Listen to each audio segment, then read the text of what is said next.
순봉의 인사를 나누겠습니다. 참으로 좋은 날입니다. 주님이 함께 하십니다. 좋은 일이 일어납니다. 기적이 일어납니다. 할렐루야. 합독한 말씀 마태복음 7장 12절 말씀을 가지고 대접을 받고자 하는 대로 남에게 대접하라, 이 제목으로 말씀의 은혜를 나누겠습니다.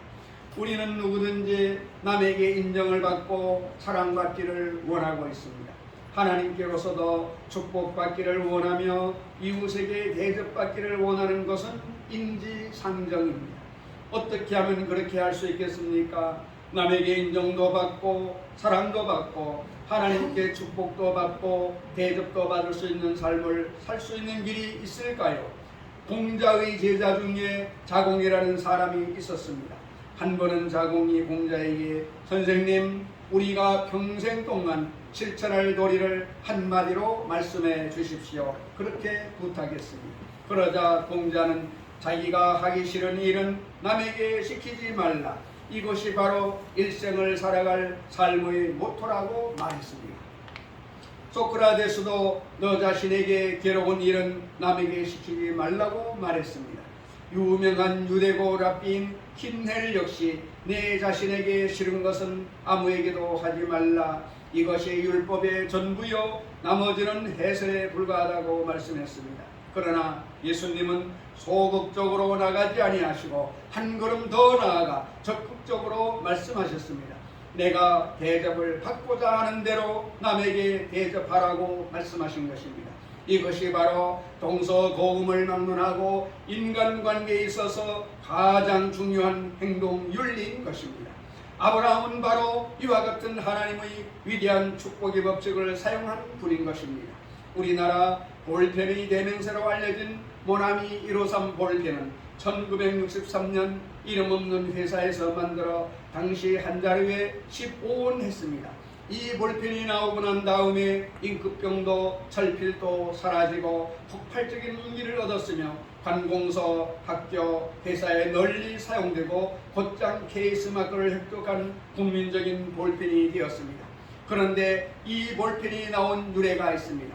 한 회사가 가장 어려워 볼펜을 생산할 공장이나 기술도 없는 도산의 위기에서 송삼석 회장이 기도원에 올라가서 간절히 기도를 드리다가 하나님께로부터 직접 아이디어를 얻었습니다. 기도하면서 자기의 생애를 돌아보았습니다. 그때까지 사업한다고 하면서 하나님께 범죄한 것이 너무나 많이 마음에 떠올랐습니다. 첫째, 주일 성수를 못한 것을 회개했습니다. 주님, 사업한다고 주일날 하나님을 섬기지 못한 죄를 회개합니다. 이제부터는 절대로 주일 성수하겠습니다. 둘째로, 돈을 많이 벌고도 11조를 온전히 하지 않은 것을 회개합니다. 하나님의 것을 떼어먹었습니다. 이제부터 11조를 제대로 떼어먹지 않겠습니다. 셋째로, 새벽기도 안 한 것을 회개하고 기도하기를 싫은 죄를 범했습니다. 이제부터 새벽기도를 하겠습니다. 이렇게 굳게 결심하고 기도한 후에 성경 말씀을 읽는데 요한복음 21장 11절 말씀을 읽다가 크게 감동을 얻게 되었습니다. 베드로가 예수님이 지시한 곳에 그물을 던졌더니 153마리의 고기를 잡았으나 그물이 찢어지지 않았습니다. 그렇다, 내가 모나미 볼펜을 모나미 153으로 정해야 되겠다.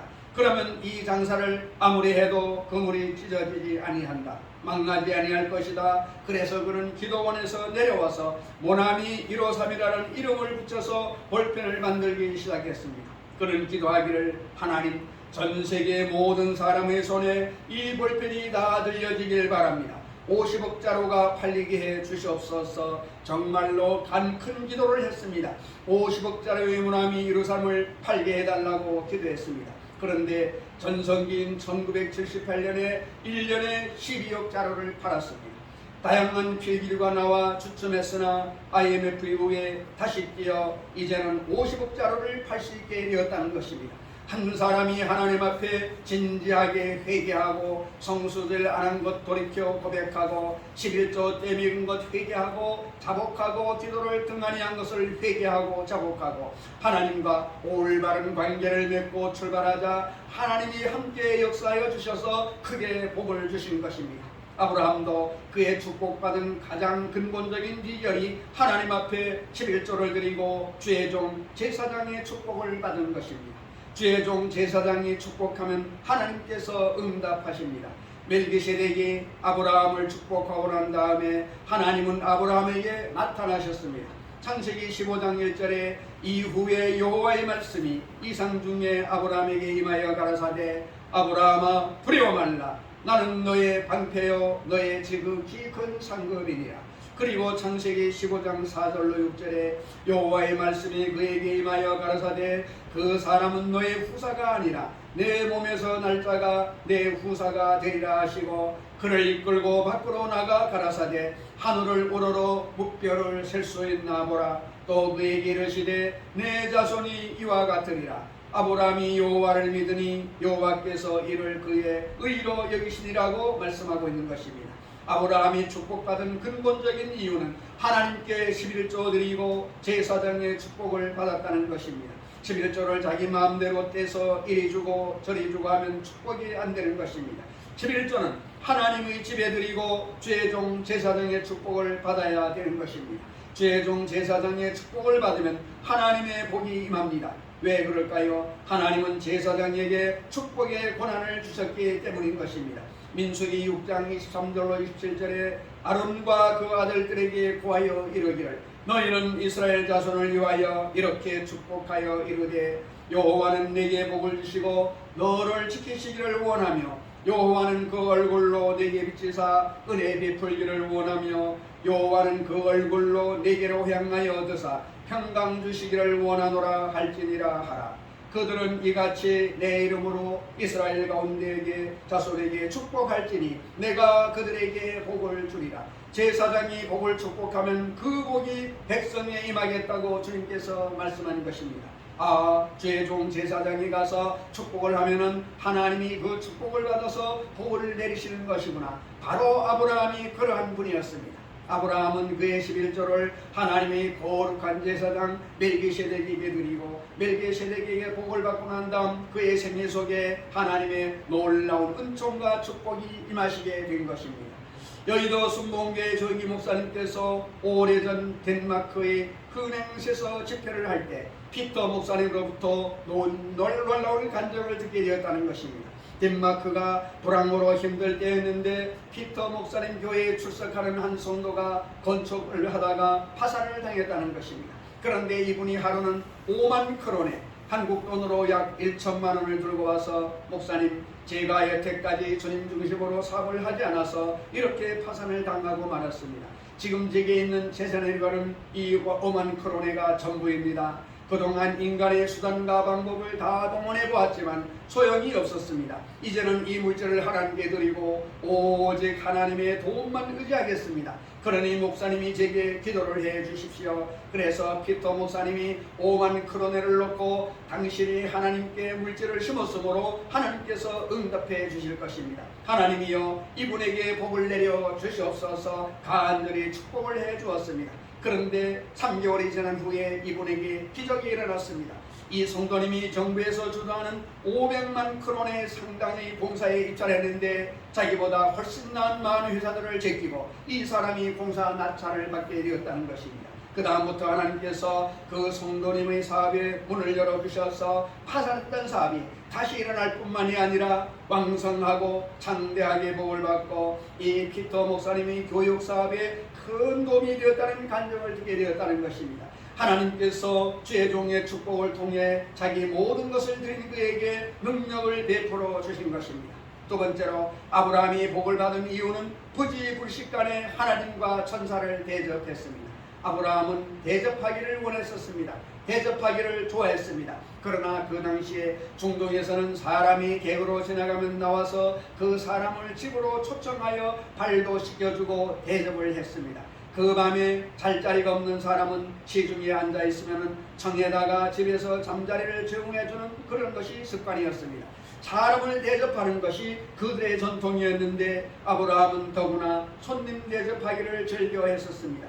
부지불식간에 그는 하나님과 천사를 대접했습니다. 창세기 18장 1절로 5절에 여호와께서 마므레 상수리 숲을 근처에서 아브라함에게 나타나시니라. 오정쯤에 그가 장막문에 앉았다가 눈을 들어본 적 사람 셋이 맞은편에 섰는지라. 그가 그들을 보자 곧 장막문에서 달려나가 영접하며 몸을 땅에 굽혀 가로되 내 주여 내가 주께 은혜를 입었사하면 원컨대 종을 떠나 지나가지 마옵시고 물을 조금 가져오게 하사 당신들의 발을 씻으시고 나무 아래서 씻어서 내가 떡을 조금 가져오리니 당신들의 마음을 쾌활하게 하신 후에 지나가소서. 당신들이 주에게 오셨음이니이다.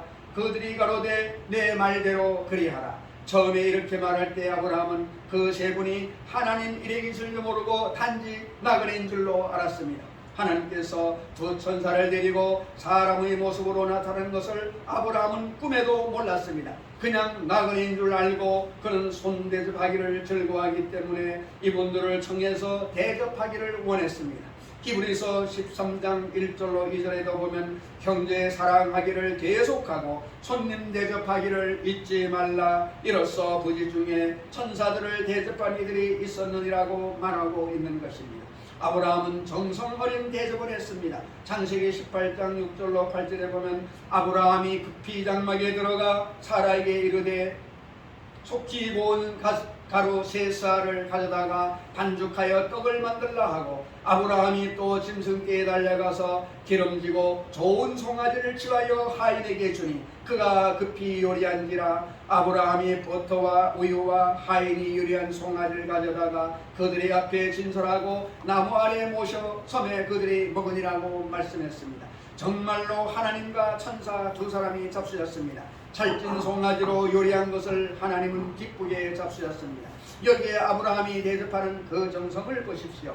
고운 물가루로 빵을 만들었습니다. 그 당시에는 방앗간도 시원치 않아서 손으로 밀가루를 찧었기 때문에 고운 밀가루를 만들려면 상당한 힘이 들었습니다. 대개 거친 밀가루를 먹었는데 고운 밀가루는 특별히 귀한 손님이 오실 때에만 대접하는 것인데 그가 고운 밀가루를 가지고 빵을 구우라고 말하는 것입니다. 손님이 오면 제일 좋은 제일제당 회사에서 제군 회사에서 만든 밀가루로 아브라함처럼 우리가 대접해야 되는 것입니다. 그리고 아브라함이 솥대 중에 들어가서 기름지고 좋은 송아지를 골랐습니다. 빼빼 마른 송아지 고르지 않았습니다. 기름지고 좋은 송아지입니다. 그런데 세 사람이 손님을 대접하는데 송아지 한 마리를 다 잡아 요리했습니다. 얼마나 정성을 다하고 풍성하게 손대접하기를 힘쓴지 모르겠습니다. 그리고 버터와 우유를 가져왔습니다. 단백질이 풍부하고 지방과 칼슘이 많은 버터와 우유를 대접해서 여행하는데 피곤을 풀게 만들어 주었습니다. 그렇게 하니까 그 세 분이 음식을 다 맛있게 드시고 그리고는 축복을 해 주었습니다. 창세기 18장 9절로 10절에 그들이 아브라함에게 이르되 내 아내 사라가 어디 있느냐 대답하되 장막에 있나이다. 그가 가라사대 기한이 이를 때에 내가 정녕 내게로 돌아오리니 내 아내 사라에게 아들이 있으리라 하시니 사라가 그 뒤 장막문에서 들었더라. 깜짝 놀랐습니다. 보통 나그네인 줄 알았는데 이제 알고 보니 야훼 하나님이 두 천사를 데리고 지나가다가 아브라함의 장막을 방문하게 된 것입니다. 로마서 12장 13절에 보면 성도들의 쓸 것을 공급하며 손대접하기를 힘쓰라고 말했습니다. 손대접을 잘하면 하나님을 대접할 수 있는 기회도 오게 된다는 것입니다. 저는 이런 이야기를 읽은 적이 있습니다. 어느 추운 겨울날 한 문둥병 환자가 성 프란시스를 찾아와 하룻밤을 자고 가게 해달라고 간청을 했습니다. 그의 얼굴과 손은 문드러져 있었고 또 다 헤어진 신발 사이로 썩어가는 발가락이 보였습니다.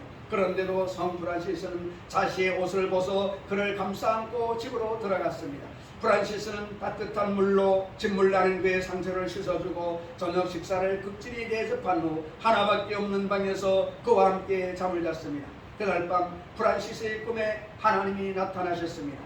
예수님은 그의 손을 잡으며 프란시스야 오늘 대접을 잘 받았다. 정말로 고맙다. 깜짝 놀라 프란시스가 깨어보니까 같이 잠을 자던 문둥병 환자가 온데없이 없이 사라지고 그 자리에는 향기만 물씬하게 나더라는 것입니다.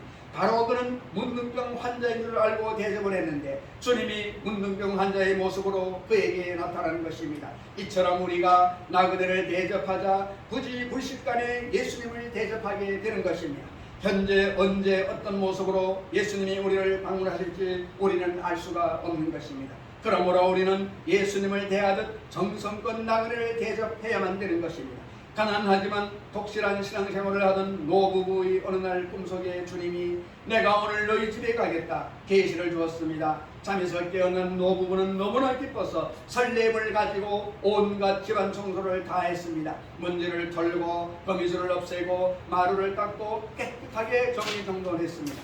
그리고 정성스럽게 식사 준비를 하고 주님 오시기를 간절히 기다리고 있었습니다. 그런데 저녁 무렵이 다 되도록 주님이 오시지 않았습니다. 그런데 그때 노크 소리가 나서 드디어 오셨다고 뛰어나가 보니까 거기에는 한 늙은 거지가 서가지고 배가 고파 죽겠으니 음식을 좀 달라고 말했습니다. 그 노부는 굉장히 실망을 했으나 그러나 정성으로 그 거지를 청해드려서 음식을 배부를 물리고 보냈습니다. 그리고 또 예수님 오시기를 기다리고 있는데 다시 노크 소리가 들려서 뛰어나와 보니 이번에는 굶주린 지친 소년 거지가 서 있었습니다.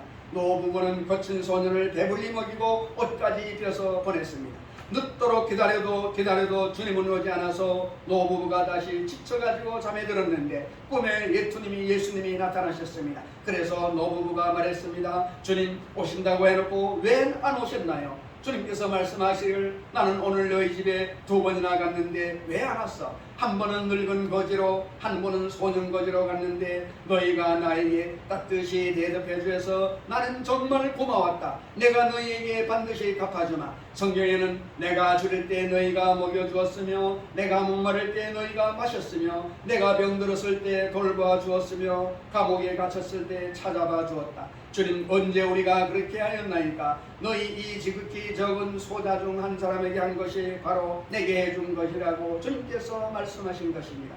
그러므로 우리는 우리 이웃에게 그리스도를 대접하는 심정으로 대접하고 돌보아 주어야만 하는 것입니다. 바로 그것이 예수님을 대접하는 것입니다. 아브라함이 자기 장막을 지나가던 세 사람의 손님을 지극한 정성으로 대접한 결과로 하나님과 천사들을 대접하고 경언할 수 없는 축복을 받게 된 것입니다. 예전에 한 잡지에 실린 기사를 보니까 예수 믿는 사람이 이기주의적이라고 생각하는 사람들이 31%나 되고 비인격적이라고 생각하는 사람들이 23%나 되고 위선적이라고 생각하는 사람들이 19%나 된다고 기록되어 있습니다.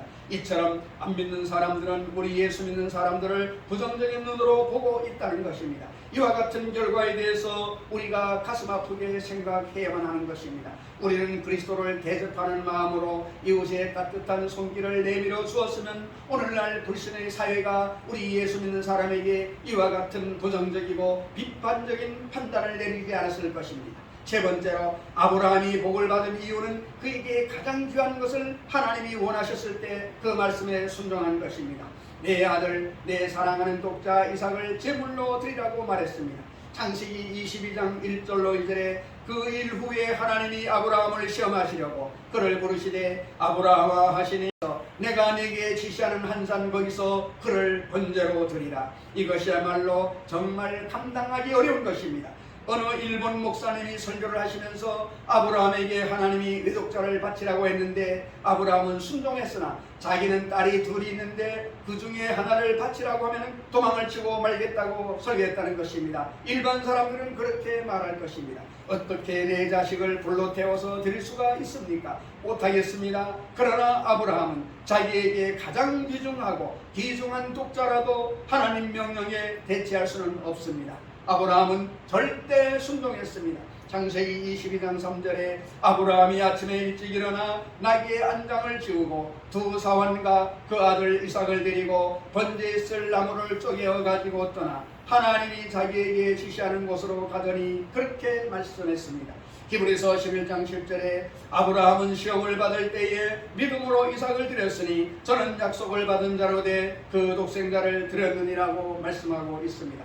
정말로 어려운 일이지만 자기에게 가장 귀한 것이라도 하나님이 내오려면 내놓는 것입니다. 아브라함이 복을 받은 이유는 하나님의 말씀에 절대 복종하는 것입니다. 사무엘상 15장 22절로 23절에 사무엘이 가로되 여호와께서 번제와 다른 제사를 그 목소리에 순종하는 것을 좋아하심같이 좋아하시겠나이까. 순종이 제사보다 낫고 듣는 것이 수양의 기름보다 나으니 이는 거역하신 것은 사수의 죄와 같고 완고한 것은 사신 우상에게 절하는 죄와 같음이라. 왕이 여호와의 말씀을 버렸으므로 여호와께서 왕을 버려 왕이 되지 못하게 하셨나이다. 하나님은 하나님이 말씀에 순종하는 것을 크게 기뻐하시고 말씀에 순종하는 것은 우상 사신에 절을 하고 사수를 행하는 것과 같다고 말하는 것입니다. 그러므로 하나님 말씀에 순종하는 것이 얼마나 귀합니까?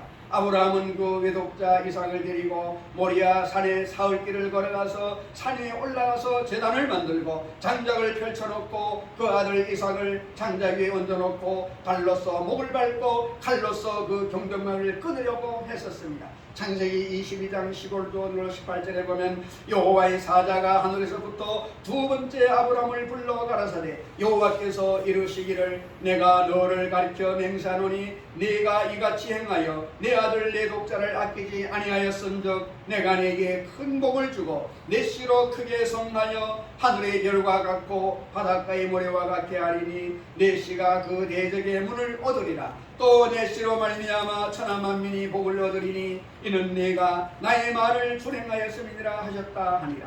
하나님에게 자기의 가장 귀한 것을 성령의 음성을 쫓아들이면 하나님은 반드시 갚아주십니다. 복을 내리십니다. 옛날 평안북도 정주에 백사겸이라는 농부가 있었습니다. 그는 예수님을 믿게 되자 열심히 전도하고 교회 일에 충성을 다해 봉사했는데 그 마을에 선교사가 들어와서 교회를 지으려고 땀을 흘리며 벽돌을 쌓고 고생했으나 교회당을 완성하지 못했습니다. 그러자 백사겸 성도님은 전답 1,000평 전부를 다 팔았습니다. 그래서 그 교회를 짓는 데 바쳤습니다. 그 선교사님은 미안해서 백사겸 성도를 교회 사찰로 임명을 했습니다. 왜냐하면 이제 농사를 지을 수 없습니다. 전답을 다 팔아서 교회에 바쳐버렸으니 농사 지을 수 없으므로 교회 사찰로 삼았습니다. 그리고 그분의 아들을 학교에 보내 교육을 시키고 나중에 미국 유학까지 시켰습니다. 그 아들은 미국 파커 대학을 졸업하고 프린스턴 신학교와 동대학을 졸업했으며 예일 대학에서 철학 박사, 파커 대학에서 신학 박사, 스프링필드 대학에서 인문학 박사, 디포 대학에서 법학 박사, 연세대 대학에서 문학 박사 학위를 받았습니다. 그분이 바로 연세대 총장을 했고 문교부 장관을 지낸 한국 기독교의 거장인 백낙준 박사였었습니다. 그 아버지가 가지고 있는 모든 재산을 성령의 음성을 듣고 하나님의 사업에 다 바쳐놓고 난 다음에 하나님은 그 아들을 한국 역사에 우뚝하게 남는 위대한 인물로 복을 내려주신 것입니다. 성경 10편 25편 12절로 13절에 여호와를 경외하는 자 누구냐 그 택할 길을 저에게 가르치시리라. 저의 영혼은 평안히 거하고 그 자손은 땅을 상속하리로다라고 말하는 것입니다. 미국의 존 필립스라는 사람이 지난 200년 동안 하나님을 잘 섬기며 순종하며 11조 드리는 가정과 그렇지 못한 가정을 무작위로 골라 통계를 낸 후 그중 대표적인 예를 발표했습니다. 그의 발표에 의하면 교회를 해치고 죄종을 교회에서 쫓아내고 자신도 교회를 떠났던 일본계 미국인 마스시코의 가문에서는 200년 동안에 거지가 306명이 탄생했고 강도가 63명, 살인자가 7명, 매운자가 26명, 전은아가 203명, 하급관리가 73명이 있다고 말했습니다. 그러나 위대한 설교가요 신학자요 하나님의 종이었던 요나단 에드워드 목사의 가문에서는 200년 동안에 목사가 203명, 대학 총장이 13명, 교수가 108명, 부통령이 1명, 정권대사가 1명, 국회의원이 21명, 기자가 80명이었다고 말하고 있습니다. 하나님을 잘 섬기고 바쁜 가정과 그러지 못한 가정에는 엄청난 차이가 있음을 보여주고 있습니다. 하나님이 숨어 계시고 잠잠하게 계시니까 무력한 하나님, 역사하지 않은 하나님이라고 무시하고 있지만 하나님은 숨어 계시며 고요하고 잠잠하지만 하나님은 우주를 다스리고 역사를 주장하시고 인간의 생사복을 주장하고 계시는 하나님인 것을 알아야만 되는 것입니다. 우리는 이런 일을 통해서도 하나님의 약속은 반드시 이루어진다는 사실을 마음속에 확인해야만 되는 것입니다. 한국의 소망은 무엇일까요? 외형적으로 우리 한국을 바라보면 한국 사람은 단결이 잘 안되고 개인주의적이고 이기주의적이며 폭부정적입니다. 오늘날도 우리가 신문을 보면 늘 분열하고 싸우는 기사만 담겨 있습니다. 남북이 갈려 있어서 늘 투쟁합니다. 동서가 갈려서 비난 공격을 합니다. 노사가 끊임없이 분쟁을 하고 있습니다. 계층 간의 투쟁이 있습니다. 연령 간의 투쟁이 있습니다. 어느 것에 가나 분쟁이요 혼란이 있는 것 같습니다. 그런데도 불구하고 한국이 망할 것 같으면서도 망하지 않습니다. 항상 떨어지면 낙동강 하는데도 안 떨어지는 것은 왜 그럴까요? 그럼에도 불구하고 한국 사람이 복받을 수 있는 장점이 있다는 것입니다. 그것이 뭐냐 하면 세계에서 한국 사람만큼 푸짐하게 손대가는 나라가 없다는 것입니다. 우리 한국 사람들은 손대접하기를 원합니다. 자기들은 굶을지라도 손님은 아주 풍성하게 대접을 하는 것입니다. 이것이 바로 아브라함과 똑같이 하나님께 복받을 수 있는 자격을 얻은 것입니다. 한국 성도들은 주의 종들 대접하기를 유명합니다. 아무리 그러지 말라고 해도 신방 가면 정성스럽게 주의 종들을 대접하는 것을 볼 수가 있습니다. 그래서 역효과가 나기도 많이 합니다. 그 어려운 생활에 주의 종이 오면은 거마비 드린다고 주머니 다 털어가지고 주의 종을 대접하는 것입니다. 실상은 그렇게 하지 말아야 되는데도 그렇게 하는 것입니다. 아무리 하지 말라고 해도 그렇게 하는 것입니다. 그러한 심성이 하나님 보시기에 아름다운 것입니다. 한국인만큼 푸짐하게 손대접하는 나라가 없습니다. 또 한국인은 선물 주기를 좋아합니다. 아주 선물도 푸짐하게 주는 것입니다. 일본에 가도 선물을 주는데 조그마한 과자 한 봉지 주는 것입니다. 조그마한 과자 한 봉지, 한국에서 그런 선물을 주면 부끄럽게 여기고 그런 선물을 안 줍니다. 미국이나 구라파에는 가면 장미꽃 한 포기 달랑 들고 갑니다. 한국 사람은 큰 보따리에 선물을 사서 방문도 하고 또 선물도 받기도 하는 것입니다. 물론 한국 사람이 너무 선물 주기를 좋아하다 보니까 그것이 빗나가서 뇌물 천국이 되어가지고 아무리 선물을 주지 말라고 해도 학부모들이 교사에게 촌지를 주어가지고서 학교 분위기를 흐리고 또 유사의 신문에 경쟁이 난 것처럼 대학 교수 임용에 차관까지 동원해가지고 부탁을 하다가 지금 사회적인 무리가 생기고, 왜냐하면 한국인들의 부조리 전례로 살아오면서 뼛속에 사무친 습관인 것입니다. 선물 주기를 좋아해서 생긴 일인 것입니다. 그런데 하나님으로 볼 때는 좋은 품성인 것입니다. 자기는 먹지 않고 쓰지 않으면서 남에게는 선물을 주는 그런 푸짐하고 좋은 성품을 가지고 있습니다. 뇌물만 안 주면 되는 것입니다. 한국 성도들은 헌금과 시골조 되기를 열심히 합니다. 세계 교회에서 우리 한국 교회만큼 드리라고 하는 교회가 없는 것입니다. 11조를 드립니다. 주정 헌금을 드립니다. 월정 헌금을 드립니다. 또 구제 헌금을 드립니다. 세계 헌금을 드립니다. 다 계산해 보면 너무너무 많은 것입니다. 다른 나라에는 그런 것이 없는 것입니다. 다른 나라에는 11조 헌금만 있으면 되는데 한국은 그렇지가 않습니다. 그래도 한국 성도들은 불평하지 않고 있는 힘을 다해서 교회의 물질을 드립니다. 그 때문에 한국 교회가 세계의 기독교의 역사상에 유래를 곱슬 만큼 큰 축복을 받고 발전을 하게 된 것입니다. 이 자그마한 나라가 미국 다음으로 선교사를 제일 많이 보내고 있는 것입니다. 역사를 통해서 보게 될 때 선교사를 보낸 나라가 하나님의 축복을 받았습니다. 옛날에는 구라파와 영국의 온 세계에 선교사를 보낼 때 구라파가 세계의 강대국이었습니다. 그러나 이제는 미국이 전 세계에서 가장 많은 선교사를 보내고 있고, 미국이 하늘 아래 가장 강대한 국가인데 미국 다음으로 한국이 이 조그마한 나라에서 선교사를 가장 많이 내보내고 있는 것입니다. 앞으로 그러므로 한국 사람들은 여러 가지 단점이 있음에도 불구하고 하나님의 복을 받을 수 있는 나라가 되어 있는 것입니다. 결점도 많습니다. 그러나 하나님은 장점을 보시고 복을 허락하여 주시는 것입니다. 그렇기 때문에 우리는 아브라함에게 오늘 배워야 될 것은 하나님 앞에 11조를 드리고 제사장의 축복을 반드시 받고 하나님과 천사를 부지불식간에 대접하는 것처럼 이곳을 하나님처럼 소중히 여기고 대접을 하고, 하나님 음성이면 독자라도 바친 아브라함의 헌신과 충성한 마음을 받아서 하나님이 말씀하시면 무엇이든지 우리가 뼈를 깎고 살을 찢더라도 주님께 헌신하면, 이러한 삶을 살면 아브라함이 하나님께 복을 받고 복받고 창대케 하고 창대케 한 것처럼 오늘날도 하나님은 이러한 사람들에게 영혼이 잘됨 같이 범사가 잘되며 강건하고 생명을 얻되 풍성히 얻게 복을 내려 주시는 것입니다. 우리 모두 대접을 받고자 하는 대로 남에게 대접하여 아브라함같이 복을 받아 누리는 복된 삶을 살아가는 하나님의 백성들 되시기를 주 예수 그리스도의 이름으로 축원을 드립니다.